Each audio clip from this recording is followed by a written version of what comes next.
April 15th, 1989. Sheffield, a sunny Saturday. 54,000 football supporters gather for the FA Cup semi-final. Liverpool versus Nottingham Forest, Hillsborough Stadium. Families arrive with excitement. Children wave scarves.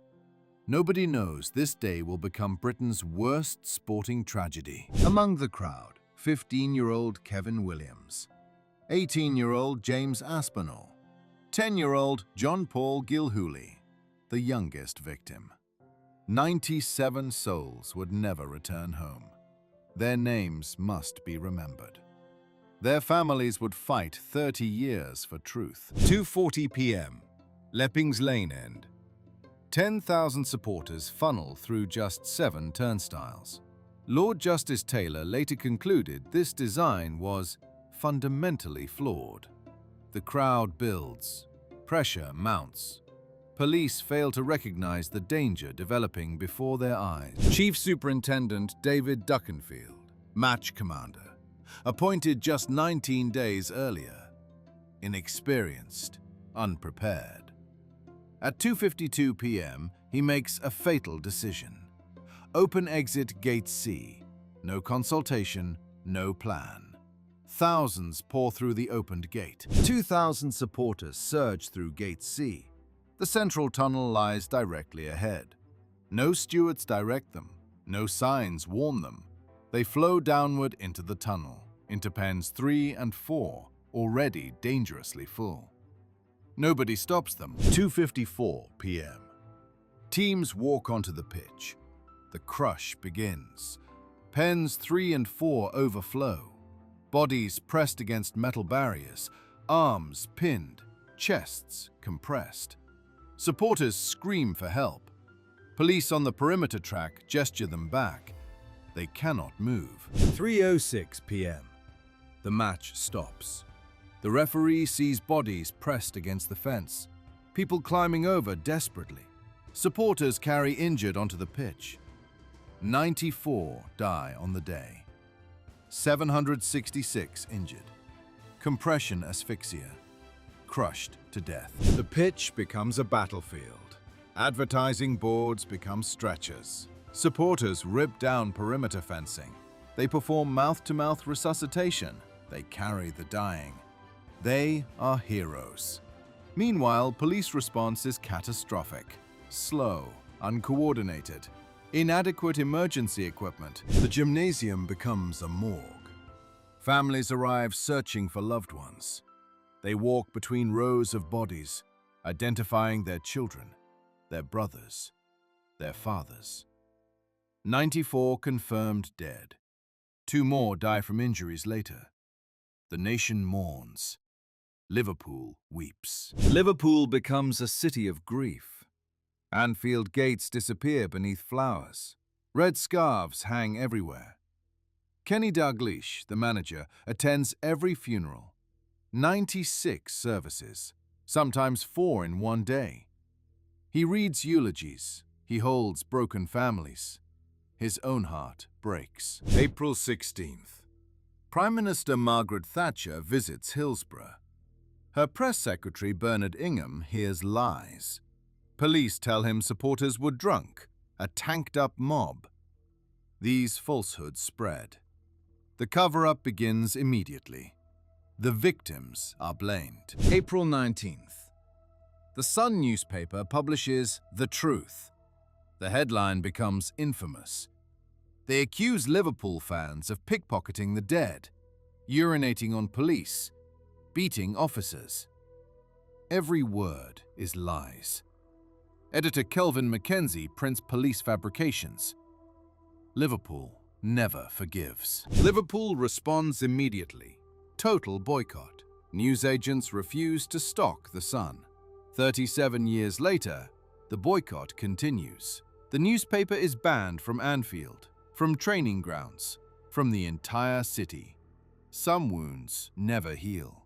Some lies never forgiven. Behind closed doors, South Yorkshire police orchestrate deception. They alter witness statements. 164 statements modified. 116 changed to remove unfavorable comments about police. Senior officers order the changes. A conspiracy to avoid blame. Justice delayed. August 1989. Lord Justice Peter Taylor's interim report. His findings are clear. Police failed utterly. They failed to control crowds, failed to close the tunnel, failed to respond adequately. Chief Superintendent Duckenfield failed to take effective control. The truth emerges. April 1990. The first inquest begins. Coroner Dr. Stefan Popper makes a devastating decision. Cut-off time, 3:15 p.m. He claims all victims were dead or brain dead by then. Evidence after this time is excluded. Justice is denied. March 1991. Verdict: accidental death. The families are devastated. The police version prevails. Supporters blamed for arriving late and drunk. No prosecution follows. No accountability. The cover-up succeeds. But the families will never surrender. Their fight begins. Margaret Aspinall. Her son James died aged 18. She forms the Hillsborough Family Support Group in May 1989. Chair of the Campaign for Justice, she will fight for 28 years. Through every setback, every closed door, every official lie. Anne Williams. Her son Kevin died aged 15. But a policewoman witnessed Kevin asking for his mum at 4 p.m. long after the coroner's cutoff. Anne knows her son survived beyond 3:15. She will prove it. Her campaign becomes legendary. Anne teaches herself law, gathers medical evidence, tracks down witnesses. 5 times she seeks judicial review. 5 times rejected. The establishment blocks her. But she never stops, never surrenders. This part-time shop worker from Formby challenges the entire British legal system. The families meet regularly, support each other, share grief, share determination. They will not let their loved ones be forgotten, will not accept lies as truth. They are ordinary people, working class, fighting the police, fighting the government, fighting for justice. Every year they gather. Anfield Memorial. 15th April. They read the 96 names, light candles, lay flowers. The city never forgets. Justice for the 96 becomes Liverpool's rallying cry. The campaign continues. Through the 90s, into the new millennium. 20 years pass. The families grow older. Some die without seeing justice. But new generations join the fight. Children, grandchildren, Liverpool supporters worldwide. They march, they petition, they refuse to let the establishment forget. The fight for truth continues. The families lobby Parliament, write to MPs, demand new inquests. The establishment resists. Doors close, appeals fail. The system protects itself. Police protect police, but cracks begin appearing. Journalists investigate. New evidence emerges. The lies cannot hold forever. 2009. The government announces the Hillsborough Independent Panel.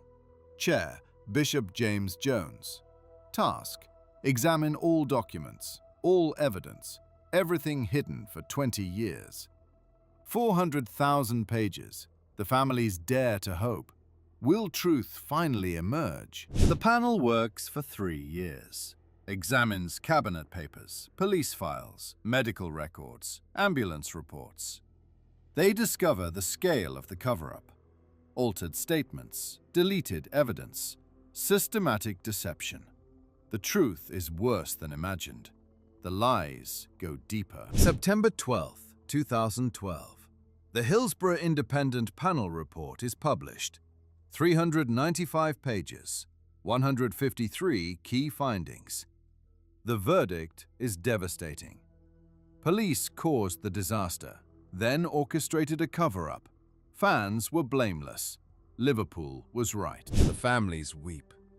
23 years vindicated. Prime Minister David Cameron apologizes to Parliament.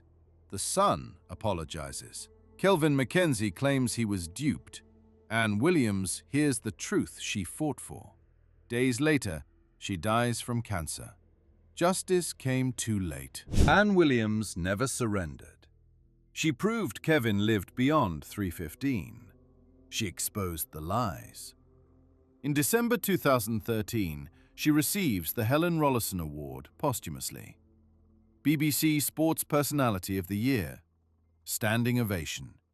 A hero remembered. April 1st, 2014. New inquests begin. Warrington. The longest jury case in British legal history. 2 years. 90 families attend almost every day. 900 witnesses testify. The 315 cutoff is abolished. Every death examined properly. Medical experts testify. The 315 cutoff was wholly wrong.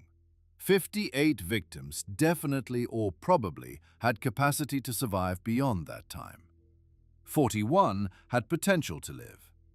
If emergency response had been adequate, if victims had been positioned correctly, if duty of care had been fulfilled, lives could have been saved. David Duckenfield does not testify. He suffers from post-traumatic stress disorder. But the evidence speaks.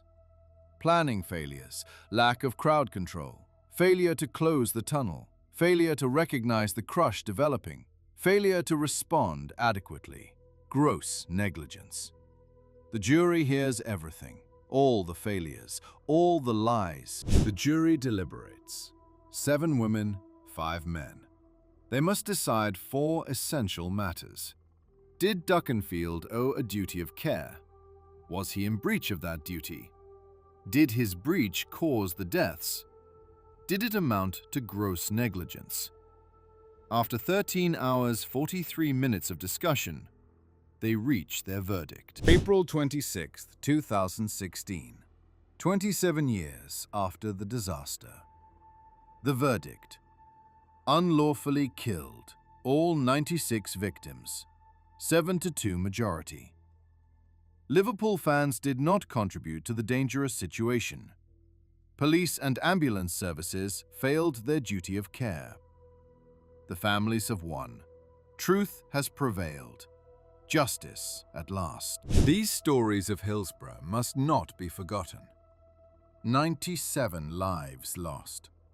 30 years of family struggle for truth. If you value documentaries preserving British justice campaigns and the courage of ordinary people, please subscribe to this channel.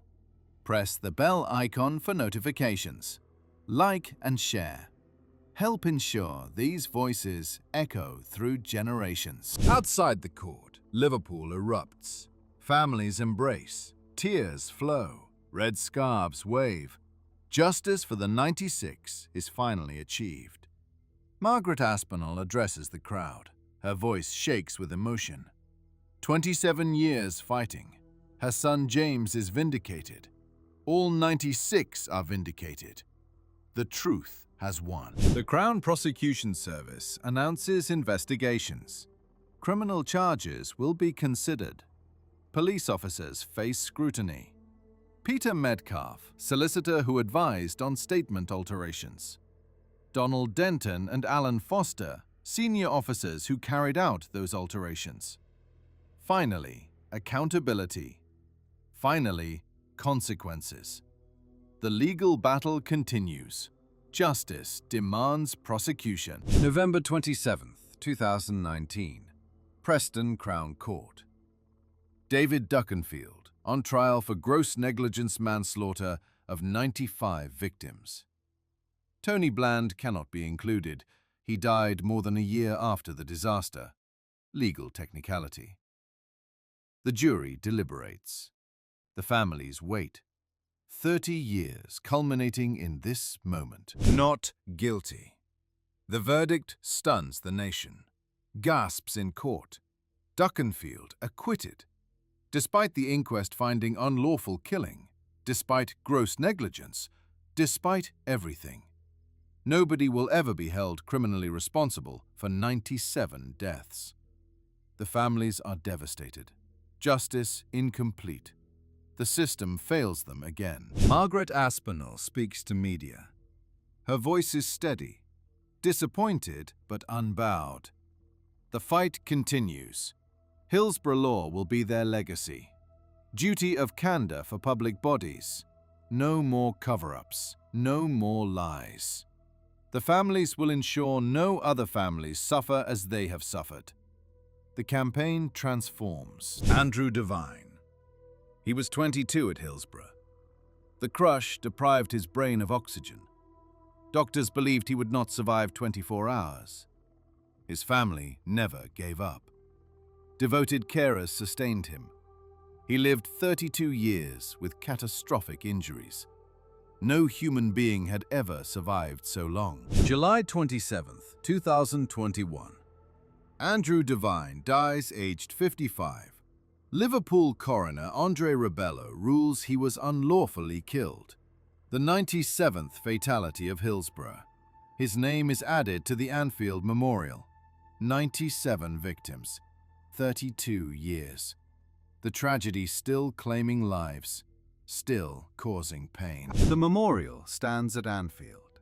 97 names in stone. John Paul Gilhooly, aged 10. Victoria Hicks, aged 15. Kevin Williams, aged 15. James Aspinall, aged 18. Up to Gerard Barron, aged 67. Every name matters, every life remembered, every family honored. You will never walk alone. The Liverpool FC Museum preserves their memory. Exhibits tell their stories. School groups learn what happened. Young people understand the fight for justice. The campaign for truth becomes part of British history. A lesson in courage, a warning against cover-ups, a testament to ordinary people's power. The Hillsborough law progresses through Parliament. Public authorities must act with candor. No more altered statements, no more institutional cover-ups. Legal equality for bereaved families. Margaret Aspinall addresses Labour Party conference.